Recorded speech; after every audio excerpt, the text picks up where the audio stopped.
to this week's edition of Real Life Stories, Redeemed, Restored, Retold, Project Redemption, where we are highlighting one of our new authors from Redemption Press, Sandy Haney, with her children's book that just came out, Where Are You Going? So Sandy, welcome to the podcast. It's great to have you with us today. Thank you. It's great to be here. For those of you watching or listening, her full bio is down below in the show notes.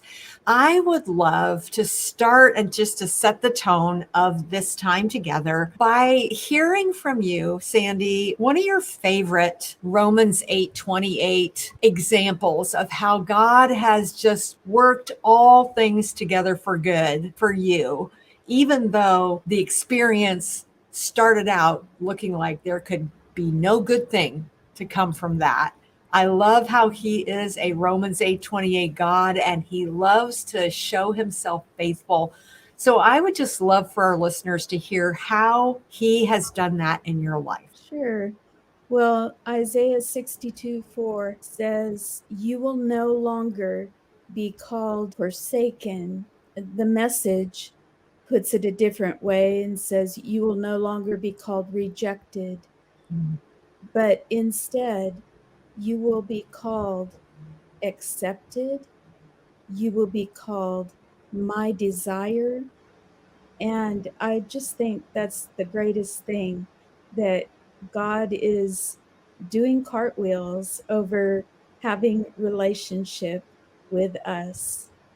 And that is something that has been my mainstay throughout my life. And I just springboard from that. So tell me a time in your life when, due to the circumstances, you felt the exact opposite. Like he was not doing cartwheels. He was not going to save you. He was not going to show up. Give us some kind of picture of an experience that you've had where it just didn't seem redeemable to you, but God did something amazing. If I go back through my 6 decades on the planet, I would have to say that definitely that time in my life was my childhood, which is why it was important for me to do a children's book, to be able to give kids hope when times are tough. And for me, it was a lot of abuse, a lot of neglect, right at the beginning especially. And again, I had to learn that people have things that happen in their lives that make them the way they are. God says, what I require of you is to show mercy. And so just as he shows mercy to me, I need to be able to do that with others. I'm not trying to say that abuse is okay. Right. But I'm just trying to show how I was able to put things in proper perspective with those things happening to me. And now I need to forgive, I need to let go, and I need to be merciful to others as God is being merciful to me. What I hear you saying is God used that horrible experience to actually give you a heart for children to be able to speak hope into their lives because you know what it's like.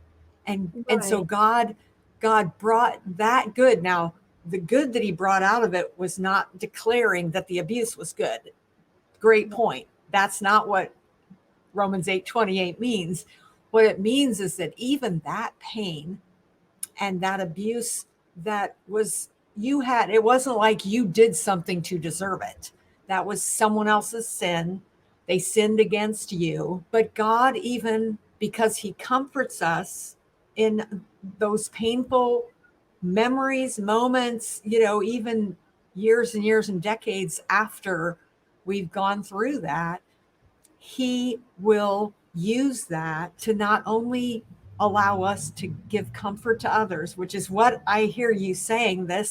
The story in your children's book is meant to do that, to give them the comfort that Jesus gave you. Tell me a little bit more about just how that idea of even writing the book to give children hope, what did that look like in your life? I had a really hard time dealing with death. And I know that the listeners might be saying, oh, well, yeah, so does everybody else in the whole entire world. But when you experience the death of a loved one as a child, it puts a different spin on things.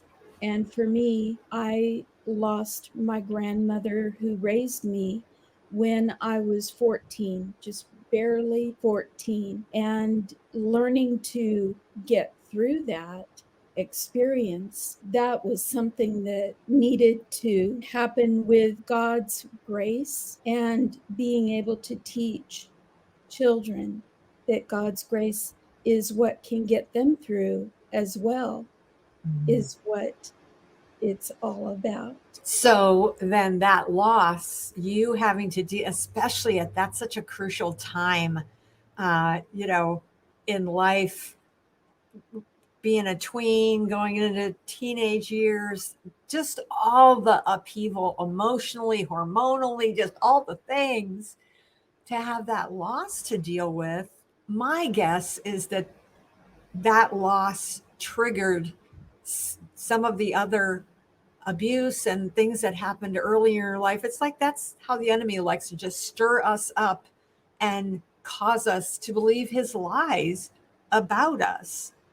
And so what were some of the lies that you believed and later found out was not God's heart, was not God's thoughts about you? I think everybody can relate to the, hey, wait a minute, this isn't fair kind of mindset, the thinking that happens uh, in life's struggles.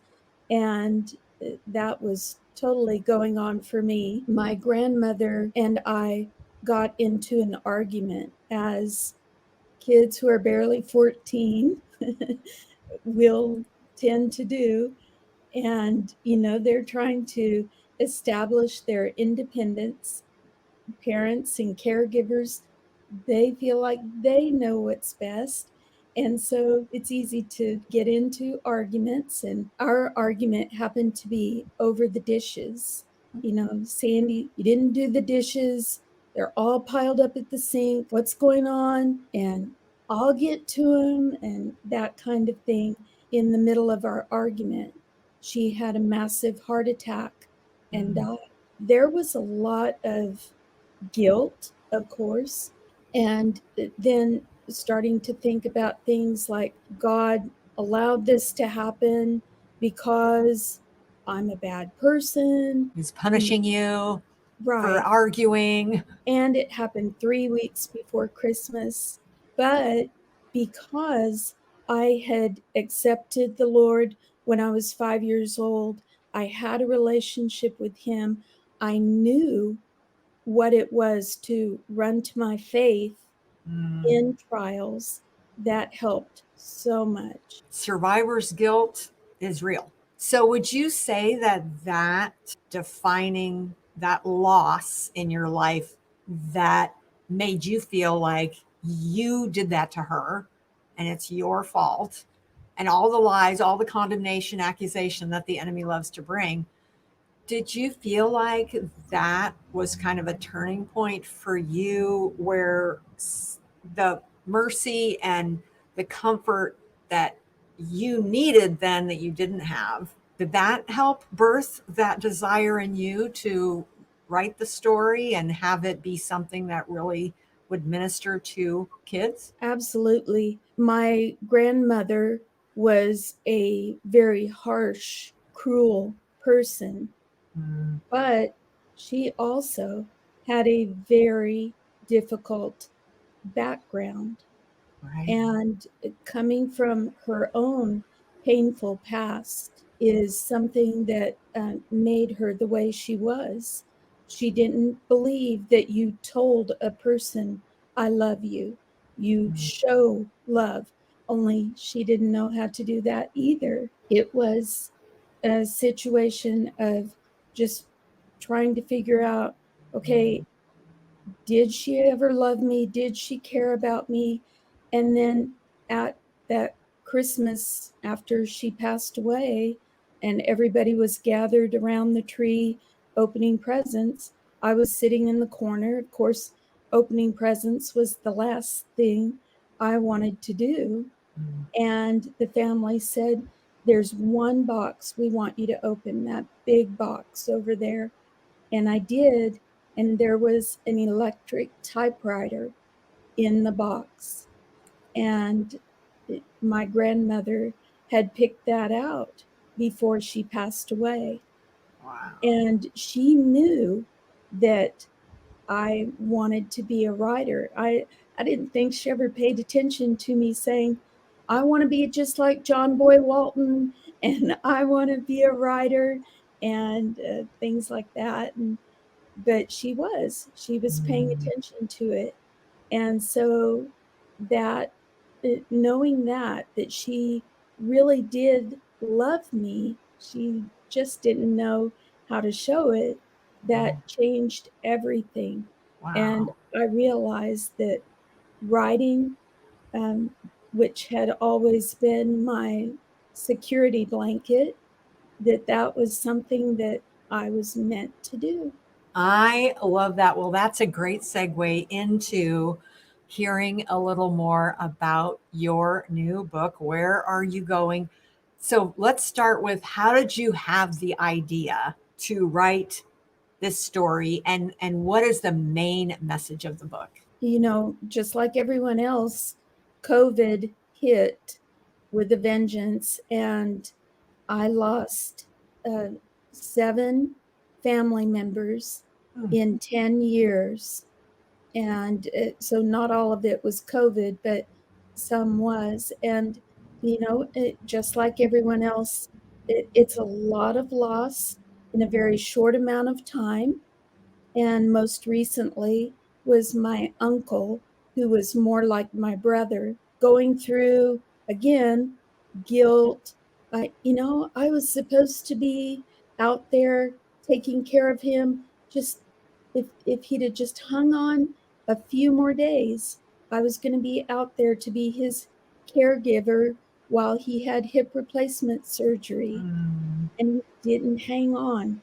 And just all kinds of things that I started thinking about, realizing, though, in all of this, God provides. He makes a way for us to survive these things.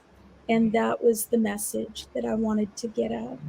When your reader closes the book, whether it's a parent or a grandparent that's reading it to their child or whatever, wherever the situation, when they close the book, what do you want both the adult and the child to walk away with?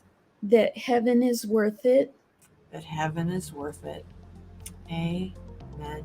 All right. So if we have people that are listening or watching today and they want to reach out to you, the book's available where all Christian books are sold and our website as well. But if someone wants to reach out to you and connect with you, what would be the best way to do that? I do have a website. It is hisquill, QUILL.wordpress.com. Well, Sandy, thank you so much for spending time with me today and